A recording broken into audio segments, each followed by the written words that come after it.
మమత తీరలేదు.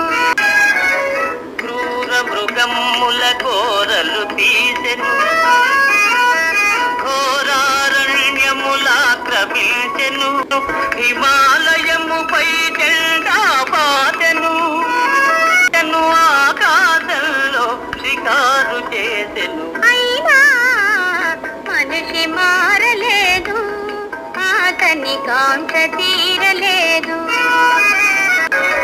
పిడికిలి మిల్తని హృదయములో